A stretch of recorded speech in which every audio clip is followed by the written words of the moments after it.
Biot-Savart law की help से हमने कुछ स्टैंडर्ड शेप की वजह से मैग्नेटिक फील्ड कैलकुलेट किया था और उन्हीं सारी चीज़ों के रिवीजन के लिए हम कुछ क्वेश्चन यहाँ पे डिस्कस करेंगे, जिससे उन सारे फॉर्मूलेज का दोबारा से रिवीजन हो जाए एकदम क्विक के अंदर।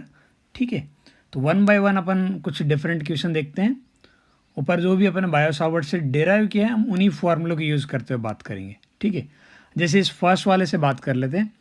यहाँ पे दो सेगमेंट गिवन है, देखिए यहाँ से मैं बात करता हूँ। तो ये एक पहले वायर है सर्कुलर फॉर्म में और ये 3/4 सर्कुलर फॉर्म में। देन ये थोड़ा सा स्ट्रेट और इधर भी एक स्ट्रेट और एक 1/4 सर्कुलर, इसी तरीके की स्ट्रक्चर है ये। और हमें चाहिए कि ओ पे मैग्नेटिक फील्ड कितना होगा। ये वाली 1/4 वाले की वजह से मैग्नेटिक फील्ड कितना होगा, तो आप ये बोल सकते हो कि कंप्लीट वायर की वजह से होता है μ0I upon twice of are. ये पूरे वायर की वजह से होता है। और ये 1/4 कंप्लीट सर्कल की वजह से होता है। 1/4 की वजह से कितना हो जाएगा, तो मल्टीप्लाई भी 1/4 बराबर है। अच्छा, डायरेक्शन देखोगे तो डायरेक्शन किधर आ रही है, अंदर की तरफ। और आगे वाला जो 3/4 वाला है उसकी कंप्लीट की वजह से अपन फिर से लिखेंगे μ0I upon twice of r dash. और ये 3/4 है तो मल्टीप्लाई भी 3/4। उसकी वजह से भी डायरेक्शन देखो राइट हैंड थंब रूल से अंदर की तरफ, दोनों की डायरेक्शन अंदर की तरफ है तो मैं ऐड कर देता हूँ। अब यहाँ पे फोकस करना स्ट्रेट वायर पे। ये जो छोटा सा स्ट्रेट वायर है तो ओ पॉइंट इसी वायर के ऊपर आ रहा है। इस वायर को एक्सटेंड करो तो परपेंडिकुलर डिस्टेंस यहाँ पे 0 आ रही है। ठीक है, तो जो कोई भी एक स्ट्रेट वायर होता है उसी वायर की लाइन पे कहीं भी पॉइंट हो तो उसकी वजह से कभी मैग्नेटिक फील्ड नहीं आएगा, तो इसकी वजह से कंट्रीब्यूशन 0 रहेगा। सिमिलरली इधर वाला जो एक फाइनाइट लेंथ वायर है इसके भी उसी वायर पे आपके पास ओ पॉइंट आ रहा है तो इसकी वजह से भी 0 रहेगा। ठीक है, अब हम बात कर लेते हैं कौन सा आंसर रहेगा। ठीक है, यहाँ लिख सकते हैं ना μ0I अपॉन 8, ये कॉमन आ जाएगा। अंदर क्या बचेगा 1/r प्लस 3/r डैश। कोई दिक्कत तो नहीं है, देख लो भाई कौन सा ऑप्शन करेक्ट है, तो ऑप्शन डी करेक्ट है। कोई दिक्कत तो नहीं है, बहुत बढ़िया। इधर वाली प्रॉब्लम के अंदर आपको ये गिवन है कि इक्वल करंट आई फ्लो हो रही है 3 इनफाइनाइट लॉन्ग वायर्स। ठीक है, और ये वायर किस तरीके से रखा है, एक एक्स एक्सेस पे, दूसरा वाई पे, तीसरा जेड पे। मैं 3 वायर की बात कर लेता हूँ। लेट सपोज ये वाली डायरेक्शन एक एक्स है तो एक वायर आपके पास कहीं ना कहीं ऐसा रखा होगा। ठीक है, एकदम इनफाइनाइट की तरफ जा रहा है ये। और इधर भी आपके पास ये वायर एक्सटेंड होके इनफाइनाइट की तरफ जा रहा है। दूसरा वायर आपके पास वाई एक्सेस के अलॉन रखा हुआ है। ये वाले डायरेक्शन में यदि वाई मान रहा हूँ, ठीक है, तो ये वायर ऐसा रखा हुआ है।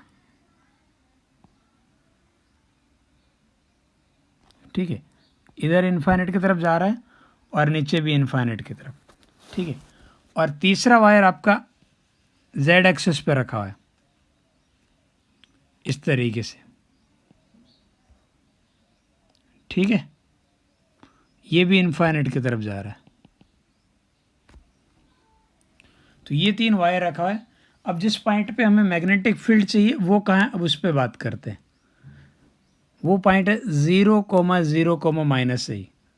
ये वाला डायरेक्शन z होगी तो इधर माइनस z होगी, तो यहाँ कहीं वो पॉइंट है, बराबर है।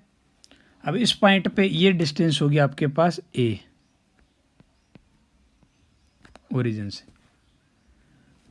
अब इस पॉइंट पे मैग्नेटिक फील्ड देखेंगे तो z एक्सेस की खुद की वजह से मैग्नेटिक फील्ड तो कितना आ जाएगा 0। और ये वाला जो है इसे मैं मान लेता हूँ वायर नंबर, ये वाला 1, ये वायर नंबर 2 और ये वायर नंबर 3। वायर 2 की वजह से मैग्नेटिक फील्ड लिखूंगा तो परपेंडिकुलर डिस्टेंस a होगी, तो इनफाइनाइट वायर का फॉर्मूला होता है μ0I अपॉन 2 परपेंडिकुलर डिस्टेंस। तो परपेंडिकुलर डिस्टेंस है a, तो आंसर लिखूंगा मैं a। और डायरेक्शन देखो राइट हैंड थंब रूल, आप राइट हैंड में इसको होल्ड करो और थंब की डायरेक्शन एक्स एक्सेस के अलॉन होनी चाहिए। तो जो कर्व फिंगर बनेंगे वहाँ पे टेंजेंट ड्रॉ करोगे तो वो टेंजेंट वाई के अलॉन जाएगी, पॉजिटिव वाई के अलॉन, तो ये आएगा जे कैफ। ये किसकी वजह से लिखा मैंने, वायर नंबर 2 की वजह से मैग्नेटिक फील्ड लिखा है, ठीक है। प्लस वायर 3 की वजह से बात करते हैं तो म्यू नॉट आई अपॉन 2 पाई। 3 वाले वायर से भी परपेंडिकुलर डिस्टेंस तो स्मॉल ए ही है। अब आप ऊपर वाले वायर वाई एक्सिस के अलॉन आप वाई एक्सिस को होल्ड करोगे थंब पॉजिटिव वाई के डायरेक्शन में, तो जो फिंगर बैंड हो रही है तो यहाँ पे जब आप टेंजेंट ड्रॉ करोगे तो वो किधर आएगा, माइनस एक्स की तरफ, तो माइनस आई कैफ, ठीक है। अब बता दो कौन सा आंसर आएगा, प्लस का जे और माइनस का आई, ठीक है। तो ये ऑप्शन ए करेक्ट है, ठीक है। थोड़ा सा डायरेक्शन को लेके कुछ लोगों को दिक्कत हो सकती है, आप आराम से दोबारा सोचिए राइट हैंड थंब रूल क्या था, फिर कोई दिक्कत नहीं आएगी। अच्छा, इस प्रॉब्लम के अंदर क्या गिवन है, infinite number of straight wire, बहुत सारे स्ट्रेट वायर्स गिवन है, सब में इक्वल करंट फ्लो हो रही है, ठीक है। और जैसा आपको डायग्राम में दिखाया वैसे रखे हुए हैं और नंबरिंग की हुई 1 2 3 4 इस तरीके से बहुत सारे वायर रखे हुए, इनफाइनाइट वायर रखे हुए और उनका अरेंजमेंट आपको समझाया गया है, ठीक है। आपको पी पॉइंट पे मैग्नेटिक फील्ड चाहिए, ठीक है। अब मैं बात करता हूँ पहले वायर की वजह से मैग्नेटिक फील्ड कितना होगा। तो पहले वाले वायर की वजह से फाइनाइट लेंथ वाला फॉर्म लगाऊंगा, न्यूमेरिकल वैल्यू होगी mu naught current I divide by 4 पाई और कुछ परपेंडिकुलर डिस्टेंस, तो ये होगी परपेंडिकुलर डिस्टेंस। और ये परपेंडिकुलर डिस्टेंस को मैं क्या लिख सकता हूँ, इसे लिख सकता हूँ मैं ए कॉस 30, चलेगा। और अंदर आपके पास क्या आता है, sign theta 1 plus sine theta 2, तो ये आएगा साइन 30 प्लस साइन 30। अब बात कर लेते हैं डायरेक्शन की। डायरेक्शन वाइज देखोगे आप राइट हैंड थंब रूल लगाओगे तो डायरेक्शन क्या आएगी, इसको होल्ड करो तो पॉजिटिव जेड एक्सेस की तरफ, तो मैं इसे लिख देता हूँ के केफ। अब बात करता हूँ वायर 2 की वजह से कितना होगा, तो वो आएगा mu naught I upon 4 pi. Perpendicular distance कितनी हो जाएगी, वो हो जाएगी 2a cos 30, चलेगा। और अंदर तो फिर से वही बनेगा साइन 30 प्लस साइन 30 और डायरेक्शन माइनस के केप, करंट की डायरेक्शन चेंज होगी ना। अच्छा, इस तरीके से ये सीक्वेंस चलती रहेगी। तो इस पार्ट में जो कॉमन है ना वो मैं लिख देता हूँ, मैं लिख सकता हूँ सारी टर्म्स के अंदर mu naught I upon 4 pi A cos 30, ये सब में कॉमन आएगा।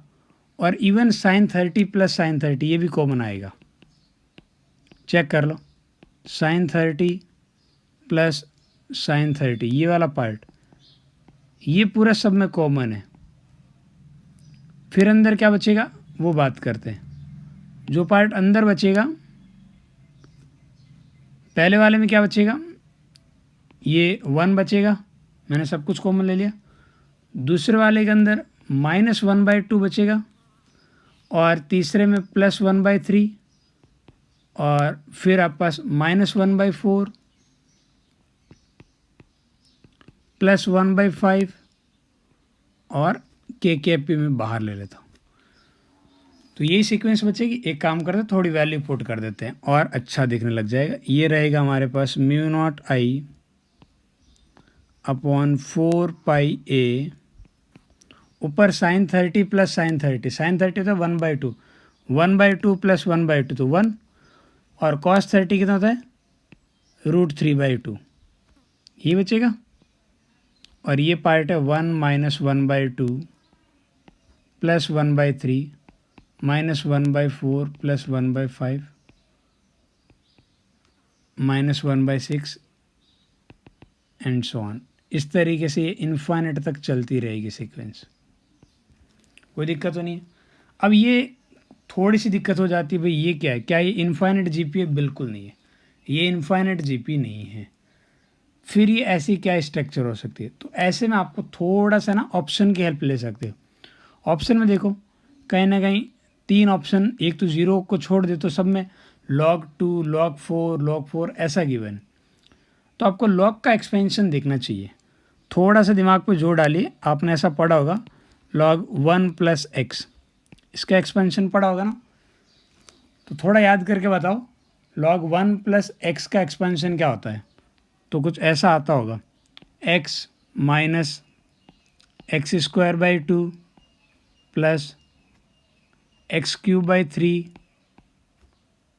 माइनस एक्स की पावर 4 अपॉन 4 प्लस एक्स की power 5 upon 5 minus and so on. यही चल रहा था। एक काम करो, अब यहाँ एक्स की वैल्यू 1 पुट कर दो, लॉग तो आ जाएगा 1 प्लस 1, क्या बन रहेगा ये 1 minus 1 by 2 plus 1 by 3 minus 1 by 4 plus 1 by 5। ये वही स्ट्रक्चर आ रही जिसकी हमें तलाश थी। तो इस पूरे की जगह मैं लिख सकता हूँ log 2 लिख सकता हूँ ना। तो ये हमारे पास बन जाएगा, ये जो आंसर वाली बात यदि हम फन करें तो मैं आंसर को सीधे लिख दूँ। हमारा आंसर कितना हो जाएगा, mu naught I upon 4 pi A under root 3, ये 2 ऊपर चला जाएगा और अंदर बन रहा है log 2, ये वाला 2 अंदर ले जाऊँगा तो मैं log 4 लिख दूँ सीधे ही, तो log 4 के कैप। तो ये आ जाएगा मेरा आंसर। उम्मीद करते हैं आपको इसमें कोई दिक्कत। अच्छा, इस प्रॉब्लम के अंदर ये गिवन है कि मैग्नेटिक फील्ड की क्या वैल्यू रहेगी। एक स्क्वायर शेप में लूप गिवन है जिसकी साइड है स्मॉल ए और जो पॉइंट है वो सिमेट्रिकली a/2 डिस्टेंस पे रखा हुआ है सेंटर से, ठीक है। अच्छा, थोड़ा सा ध्यान रखिएगा, ये जो पॉइंट है जहाँ हमें मैग्नेटिक फील्ड चाहिए वो बेसिकली इस लूप के प्लेन के परपेंडिकुलर, यानी कि लूप के जो एक्सेस पे बात करेंगे तो वहाँ है। मैं एक काम करता हूँ, ये लाइन ड्रॉ कर देता हूँ एक, ये जो लाइन आपको डॉट डॉट फॉर्म में गिवन है मैं उसी लाइन की बात कर रहा हूँ। तो ये डॉट डॉट वाली जो लाइन है वो हमारे पास लूप के परपेंडिकुलर रखी हुई है, इसकी वैल्यू है a/2। लूप के सेंटर को एक काम करता हूँ, मैं मान लेता हूँ C, जिस पॉइंट पे मैग्नेटिक फील्ड चाहिए उसे मान लेता हूँ P, और ये वाली जो डिस्टेंस होगी सेंटर से इधर वाली साइड का मिड पॉइंट, ये डिस्टेंस भी a/2 हो जाएगी। देख लो कोई गड़बड़ तो नहीं है। और ये मैंने वाइट कलर से बनाई, इसी लूप वाले प्लेन पे रहेगी, बराबर है। और इसका नाम दे देता हूँ मैं O। इस वायर के इधर वाला एंड R और इधर वाले नाम दे देता हूँ S, आगे से आपको थोड़ा क्या दिक्कत ना हो समझने में। और P और O को जो मिलाने वाली लाइन होगी ना, ये बेसिकली एक एंगल पे होगी, ठीक है, इस प्लेन पे नहीं होगी ना, तो ये आपके पास प्लेन पे होगी ना एक्सेस के पैरेलल होगी, ठीक है। अब P पे मैग्नेटिक फील्ड चाहिए, मैं एक सिंगल वायर, अब मैं बात कर लेता हूँ मैग्नेटिक फील्ड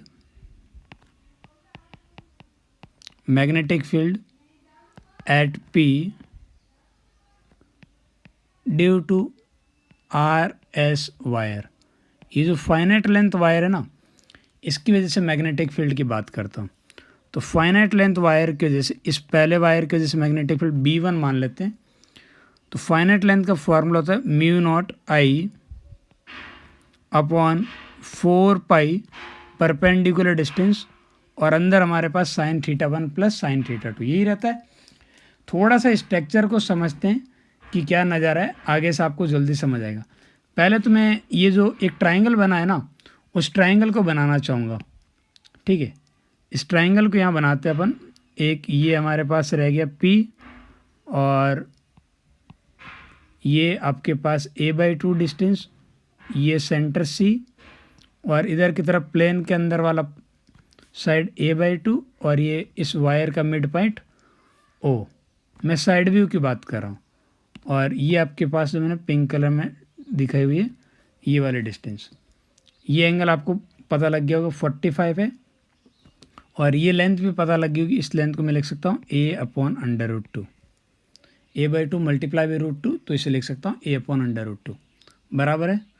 ये वो ट्राइंगल बनाया, हाँ। और अब मैं एक दूसरे वायर वाले पार्ट की बात करता हूँ। वायर वाले पार्ट की वजह से कैसे क्या नज़ारा रहेगा, उसके लिए मैं दोबारा से एक डायग्राम बनाता हूँ, ठीक है। इस बार मैं ये वाला डायग्राम की बात कर रहा हूँ। हमारा वायर, ये रहा वायर, एक एंड R, दूसरा S, और इस वायर से जो परपेंडिकुलर डिस्टेंस है ये पिंक वाला जो मिड पॉइंट से ज्वाइन कर रही है, ठीक है।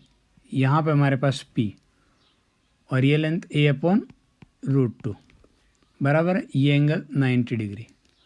अब हम इन एंगल के बारे में बात करेंगे कि ये एंगल कितने होंगे। ठीक है, ये एंगल यदि मैं थीटा मान लेता हूँ तो यहाँ पे मैं लिखूँगा साइन थीटा और नीचे वाला भी सिमेट्री से थीटा हो जाएगा, तो ये आ जाएगा 2 टाइम्स साइन थीटा।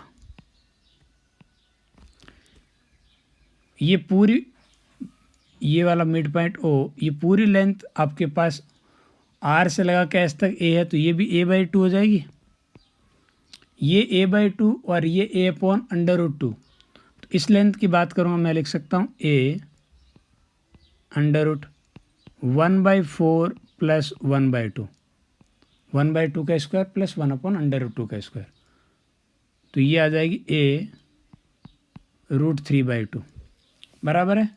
और इस ट्राइंगल से मैं लिख सकता हूँ साइन थीटा कितना रहेगा। आप चाहो तो यहाँ से साइन थीटा की वैल्यू लिख सकते हो। साइन थीटा हो जाता है हमारे पास परपेंडिकुलर अपॉन हाइपोटेनियस, तो a √3/2। तो ठीक है, तो ये बनेगा 1 अपॉन √3, यही बनेगा। ज़रूरत पड़ने पे ये वैल्यू रख देंगे। तो b1 हमारे पास कितना आ रहा है, b1 आ रहा है μ0I। अच्छा, पहले तो ये r की जगह क्या लिखूँगा, a अपॉन √2, यही है μ0I अपॉन 4πa। ये वाला √2 ऊपर चला जाएगा, ऊपर पहले से एक 2 है, और साइन थीटा कितना होगा 1 अपॉन √3। तो ये आ गया b1 की वैल्यू। अब बात करेंगे b1 की डायरेक्शन। देखो अगेन डायरेक्शन वाला पूरा देखो 3D पिक्चर है, बहुत दिक्कतें होने वाली है। डायरेक्शन जब हम बात करेंगे तो इस ट्राइंगल से समझो, डायरेक्शन जल्दी समझ आएगी। इस ट्राइंगल में देखोगे तो लूप यहाँ रखा हुआ है, इस तरीके से एक अंदर की तरफ करंट जा रही है, आर अंदर है और एस बाहर की तरफ है। तो यहाँ करंट जब कैलकुलेट करने बैठोगे तो परपेंडिकुलर डिस्टेंस के भी परपेंडिकुलर आएगा, तो इस तरीके से एंगल पे आएगा b1 की डायरेक्शन। ठीक है, ये 90 डिग्री एंगल, ये एंगल आपको पता है 45 है, तो ये भी 45 है, तो ये आगे वाला भी 45। तो b1 cos 45 इधर आएगा और b1 sin 45। ये b1 के दो कंपोनेंट आ जाएंगे ना, एक कंपोनेंट इधर और एक कंपोनेंट नीचे सेंटर की तरफ। अब आप देखो कि जब आपने ये वायर लिया RS, तो इसके बिल्कुल अपोजिट वाला वायर है, उसका भी साइन वाला कंपोनेंट इसके साइन वाले कंपोनेंट से कैंसिल आउट हो जाएगा। और जब आप बात करोगे नेट मैग्नेटिक फील्ड की, तो वो आपके पास रह जाएगा, सबके सेंटर की तरफ जो डायरेक्टेड कंपोनेंट होंगे ना वो ऐड हो जाएंगे। तो मैं लिख सकता हूँ 4 टाइम्स b1 cos 45। साइन 45 वाले कंपोनेंट कैंसिल आउट हो जाएंगे। 4 b1 की वैल्यू लिख देता हूँ μ0I upon 4πa √2 upon √3 multiply by 2। Sine 45 की वैल्यू 1 अपॉन √2। ठीक है, ये पार्ट कैंसिल आउट हो जाएगा, 4 से 4 भी कैंसिल आउट, क्या बचेगा μ0I ऊपर 2 और नीचे √3πa। ठीक है, ऑप्शन सी। थोड़ा सा यहाँ है ना, ये दोनों स्ट्रक्चर को आराम से दोबारा देखिएगा, आपको समझ में आ जाएगा। तीनों स्ट्रक्चर थोड़ा अलग अलग एंगल पे, मतलब अलग अलग प्लेन के अंदर है। ठीक है, सब एक ही प्लेन के स्ट्रक्चर नहीं, 3 डायमेंशनल स्ट्रक्चर है, आराम से देखोगे सब समझ आ जाएगा। ठीक है, अब एक बहुत ही प्यारे से एग्जाम्पल को डिस्कस करते हैं, और इस एग्जाम्पल को मैं 3 पार्ट के अंदर डिवाइड कर दूंगा। यहाँ पे एक इक्विलेटरल ट्राइंगल गिवन है और उसके सेंट्रॉइड O पे हमें मैग्नेटिक फील्ड चाहिए।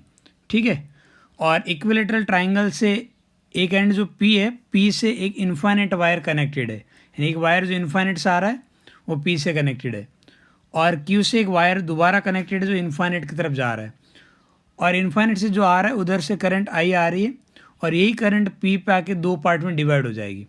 एक करंट का हिस्सा इधर जाएगा, एक हिस्सा इधर जाएगा, फिर वापस मिलके इसमें इन्फाइनेट की तरफ I करंट चली जाएगी। तो O पे हमें मैग्नेटिक फील्ड चाहिए।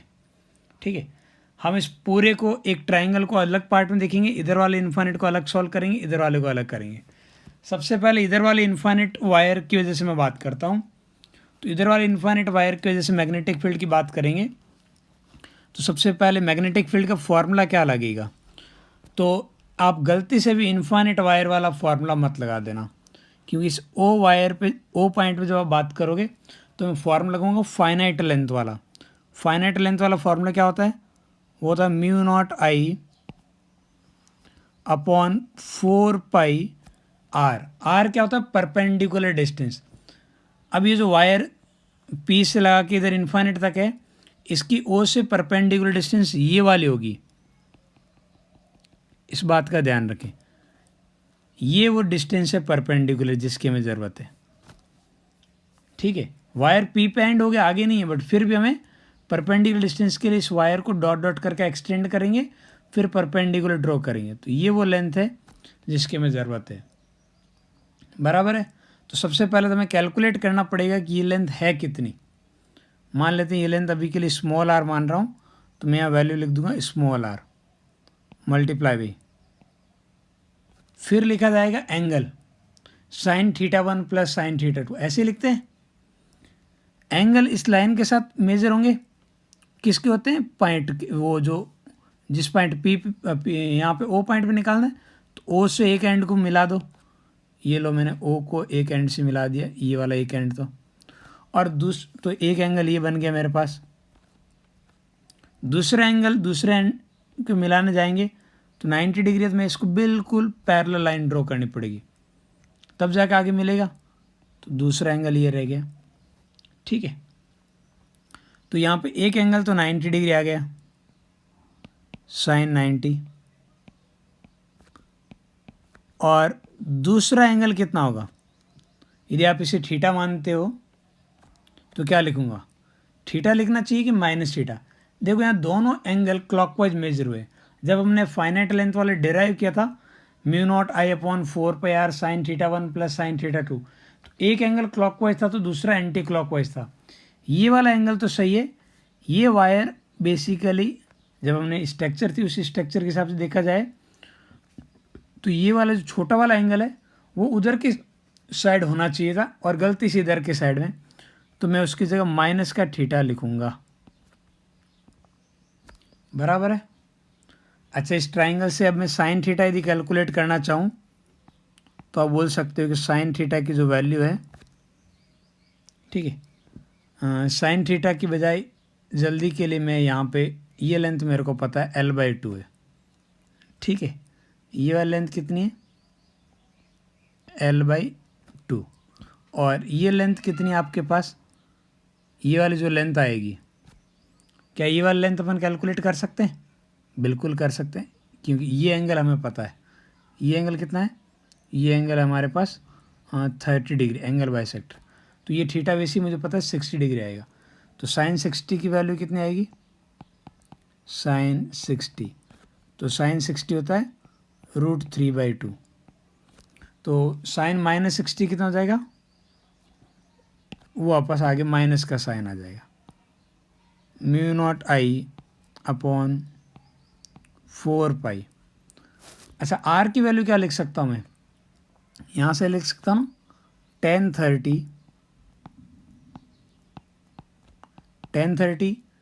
30 की value small r upon L/2। ये होगा tan थीटा यहाँ पे, अरे सही है ना, परपेंडिकुलर अपॉन बेस। और tan 30 की वैसे वैल्यू होती कितनी है, तो वो होती 1/√3, ये होती है। तो r की जगह मैं लिख सकता हूँ, r की जगह आप लिख सकते हो L/2√3 लिख सकता हूँ। साइन 90 की वैल्यू 1 और ये माइनस का √3/2, बराबर है। तो ये आपके पास इधर वाले वायर की वजह से फाइनाइट लेंथ वाला फॉर्मूला लगा के मैंने मैग्नेटिक फील्ड निकाल लिया। चलो, ये पहला सेगमेंट है तो इसकी वजह से मैग्नेटिक फील्ड मान लेते हैं B1। तो B1 की न्यूमेरिकल वैल्यू आ गई। यदि आप डायरेक्शन देखना चाहो तो डायरेक्शन कैसे आएगी, अब आप राइट हैंड थंब रूल लगाओ तो डायरेक्शन प्लेन के परपेंडिकुलर बाहर की तरफ आएगी। तो ये आपके पास डायरेक्शन रहेगी। आप इसे XYZ क्या मानते हो, इसके अकॉर्डिंग आंसर आ जाएगा, कोई दिक्कत तो नहीं है ना। ये प्लेन के बाहर की तरफ। सिमिलरली अब इधर वाले वायर की बात करते हैं। इधर वाले वायर की वजह से यदि मैग्नेटिक फील्ड निकालना हो तो मैं B2 मान लेता हूँ। तो ये क्या लिखूँगा, म्यू नॉट आई अपॉन 4 पाई। इस वायर की परपेंडिकुलर डिस्टेंस कितनी है ओ से, तो ये होगी इस वायर की परपेंडिकुलर डिस्टेंस ओ से, और ये लेंथ कितनी हो जाएगी L/2 हो जाएगी। और फिर से आगे अपन बात करेंगे दोनों एंड के साथ जो एंगल बन रहे, दोनों एंड कौन से रहे, एक तो ये रहा, तो एक एंगल तो ये बन गया, और दूसरा एंगल आपके पास मिलाने के लिए आप बिल्कुल पैरेलल लाइन ड्रॉ करनी पड़ेगी ऐसे, तो ये दूसरा एंगल, तो एक एंगल तो फिर से 90 डिग्री, तो एक तो आपके पास साइन 90 डिग्री प्लस दूसरा एंगल ये वाला काउंट होगा, इसे यदि आप अल्फ़ा मान रहे हो तो साइन माइनस अल्फ़ा। अब माइनस का रीज़न तो पता लग गया होगा ना, माइनस क्यों लिख रहे हैं अपन। तो ये आपके पास म्यू नॉट आई 4πL, ये अंडर रूट 2 ऊपर चला जाएगा, साइन 90 की वैल्यू 1 माइनस साइन अल्फ़ा। अब बस साइन अल्फ़ा की वैल्यू पुट करें। डायरेक्शन अपन देखना चाहे तो डायरेक्शन निकाल सकते क्या, अब राइट हैंड थंब रूल से देखो डायरेक्शन क्या जाएगी, डायरेक्शन प्लेन के अंदर की तरफ जाएगी, तो डायरेक्शन आप क्रॉस से लिखोगे ऐसे, कोई दिक्कत तो नहीं है। अच्छा साइन अल्फ़ा देखो, वो एंगल कितना होगा हमें ये चेक करना है, ठीक है। ये एंगल आपके पास 30 डिग्री है, तो ये अल्फ़ा भी 30 डिग्री हो जाएगा, तो आप लिख दोगे साइन अल्फ़ा की value mu naught I√2 divide by 4πL, ठीक है, और 1 माइनस साइन 30 डिग्री कितना होता है 1/2, और डायरेक्शन वाइज क्रॉस प्रोडक्ट, ठीक है। तो दोनों आपके पास स्ट्रेट वायर की वजह से तो पता लग गया, और एक अब 3 वायर और बचे हैं, एक PQ, PR और RS, जो तीनों मिलके क्या बना रहे हैं, इक्विलैटरल ट्राइंगल, ठीक है। अब इन तीनों की वजह से हमें कैलकुलेट करना है, ठीक है। इन तीनों की वजह से कैलकुलेट करें। अब जब आप इसकी में कैलकुलेशन की बात करोगे तो सबसे पहले करंट की बात करेंगे भाई। करंट यहाँ के 2 पार्ट में डिवाइड होगी, एक करंट जाएगी PQ वाले वायर में और दूसरी PRQ वाले वायर में, ठीक है। ऊपर वाले वायर की लेंथ डबल है, तो ऊपर वाले का रेजिस्टेंस भी डबल होगा, दोनों पैरेलल में, तो पोटेंशियल डिफरेंस इक्वल होने के लिए, पोटेंशियल डिफरेंस इक्वल होने के लिए आप बोल सकते हो भी जहाँ पे रेजिस्टेंस ज़्यादा होगा करंट वहाँ पे कम हो जाएगी, करंट रेजिस्टेंस के इन्वर्सली प्रोपोर्शनल होगी। तो करंट को मैं 2 पार्ट में डिवाइड कर सकता हूँ। मैं बोल सकता हूँ कि यहाँ पे जो करंट फ्लो होने वाली होगी वो करंट होगी हमारे पास 2I/3, और यहाँ पे जो करंट फ्लो होगी वो होगी I/3। कैसे पता लगा, I को 2 पार्ट में डिवाइड करना है और इधर वाले सेगमेंट के रिस्पेक्ट में PQ वाले में डबल करंट फ्लो करवानी थी, तो इस तरीके से करवा दी। अब देखो QR वाले वायर्स, ये जब आप मैग्नेटिक फील्ड की बात करोगे, मैं लिख रहा हूँ magnetic field due to PQ और magnetic field due to PQRP, इस पूरे लूप की वजह से, तो मैं इसे अलग अलग पार्ट में बात कर सकता हूँ ना। Magnetic field due to PQ plus magnetic field due to PR वाला wire plus magnetic field due to RQ वाला वायर, तीनों वायर को अलग अलग लिख सकता हूँ ना पूरे लूप की वजह से जब लिखना होगा। तो ये 3 अलग अलग सेगमेंट बचे हुए हैं। अब देखो इन तीनों की वजह से मैग्नेटिक फील्ड जब बात करेंगे, सपोज QR वाले की वजह से मैग्नेटिक फील्ड लिख रहा हूँ, और मान लेते हैं मैग्नेटिक फील्ड आ रहा है PQ वाले की वजह से X मैग्नेटिक फील्ड आया। अब फॉर्मूला लगा के लिखोगे ना, मान लेते हैं कि वो आंसर आया X, तो डायरेक्शन क्या आएगी आप चेक करो। तो इसकी डायरेक्शन आएगी आपके पास प्लेन के बाहर की तरफ, राइट हैंड थंब रूल लगा के देख लो, यही आएगी। और जब आप PR की वजह से लिखोगे तो पी आर और पी क्यू में एक ही डिफरेंस है, बाकी सब आर की वैल्यू, एंगल वगैरह, इन ये फाइनेट वाला फॉर्मूला लगेंगे, mu naught I upon 4 pi r sine theta 1 plus sine theta 2, तो सब कुछ सेम आता है बस करंट के अलावा। ऊपर वाले में ये पी आर में करंट आधी है, तो फिर ओवरऑल आंसर भी आधा आ जाएगा। तो मैं सीधा इसे लिख दूँ x/2 न्यूमेरिकल वैल्यू, इसे x माना तो वो x/2 हो जाएगा। और डायरेक्शन देखो राइट हैंड थंब रूल से, तो डायरेक्शन इसकी जा रही है अंदर की तरफ। और आर क्यू वाला जो वायर है वो बिल्कुल पी आर वाले के आइडेंटिकल है, तो उसकी वजह से भी x/2। और डायरेक्शन किधर जा रही है, उसकी वजह से भी अंदर जा रही है। तो जितनी मैग्नेटिक फील्ड अंदर है उतना ही बाहर की तरफ है, ठीक है। तो ओवरऑल मैग्नेटिक फील्ड आपके पास अंदर की तरफ या बाहर की तरफ ना रखे, ओवरऑल इफेक्टिव कितना हो जाएगा, 0। इस पार्ट को आराम से देख लो भाई दोबारा। पी क्यू वाले की वजह से यदि मैंने x माना है, तो पी आर वाले की वजह से x/2 और आर क्यू वाले की वजह से भी x/2 रहेगा, लेकिन डायरेक्शन अपोजिट रहेगी। ये न्यूमेरिकल वैल्यू आधी क्योंकि फाइनाइट लेंथ वाले फॉर्मूले में करंट के अलावा बाकी सब सेम था और करंट आधी थी, ठीक है। तो हम आगे से इस पार्ट को है ना एक स्टेटमेंट की तरह यूज़ कर सकते हैं कि जब भी हमारे पास, ये तो मैंने इक्विलेटरल ट्राइंगल लिया जिसके सेंट्रॉइड पे हमें मैग्नेटिक फील्ड चाहिए, इसकी बजाय यदि एक सर्कल हो, ठीक है, और इस सर्कल में कहीं से भी करंट एंट्री ले रही है और एक जगह से एग्जिट ले रही है, एग्जिट कहीं से भी ले हो, ठीक है। और ये जो हमारे पास सेंटर वाला पॉइंट है, इधर से आई करंट एंट्री ले रही है बाहर से लूप के अंदर कहीं एक जगह से, और दूसरी जगह से एग्जिट ले लेती है।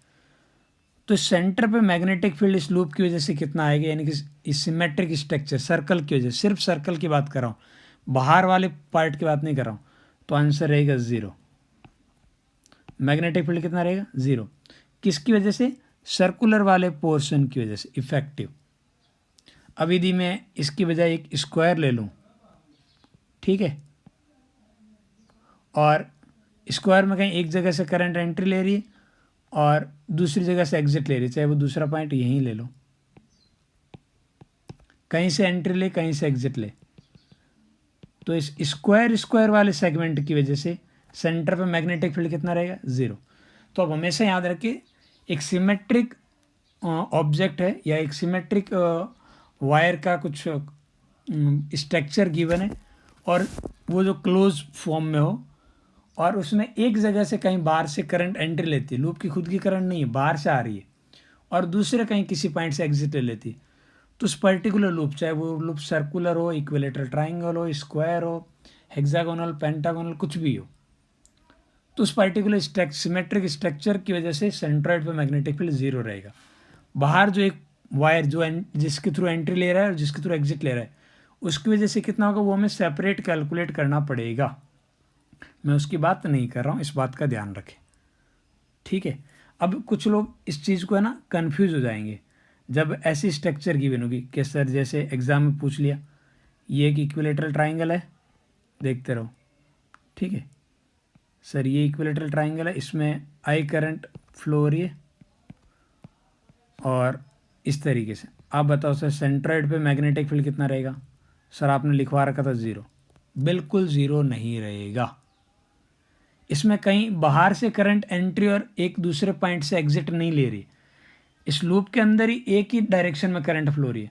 डिफरेंस देखो, यहाँ वाले के अंदर करंट पूरे में एक जैसे नहीं है, आधे लूप में करंट क्लॉकवाइज है तो आधे में एंटी क्लॉकवाइज है, इस वजह से कैंसिल आउट हो रहा है। यहाँ पूरे में क्लॉकवाइज है तो तीनों के मैग्नेटिक फील्ड ऐड होगा। तो किसी एक वाले segment, suppose P Q R लिखा ना, तो सपोज पी क्यू की वजह से निकालूंगा और फिर उसे 3 टाइम्स कर दूंगा, कोई दिक्कत तो नहीं है ना। तो इन दोनों में स्ट्रक्चर में डिफरेंस समझ लेना भाई। और इसी के अंदर जब बाहर से करंट आ रही थी और आके स्प्लिट हो रही थी, हाँ, और एक और चीज़ इसमें गलती से वायर यूनिफॉर्म नहीं हो तो भाई रेजिस्टेंस उस पार्ट में डिवाइड नहीं होगा। जैसे करंट आपके, क्योंकि सिमेट्रिक फॉर्म में जो लेंथ का रेशियो है उसी रेशियो में रेजिस्टेंस का डिवीज़न नहीं होगा, और रेजिस्टेंस का डिवीज़न नहीं होगा तो फिर करंट उसकी इन्वर्सली रेशियो में डिवाइड नहीं होगी, तो उस केस में भी 0 नहीं आएगा। तो उस स्ट्रक्चर का सिमेट्रिक होना बहुत ज़रूरी है, प्लस पूरी स्ट्रक्चर एक ही टाइप की वायर की बनी होनी चाहिए, रेजिस्टेंस पर यूनिट लेंथ एक जैसा होना चाहिए। बराबर है, बहुत बढ़िया।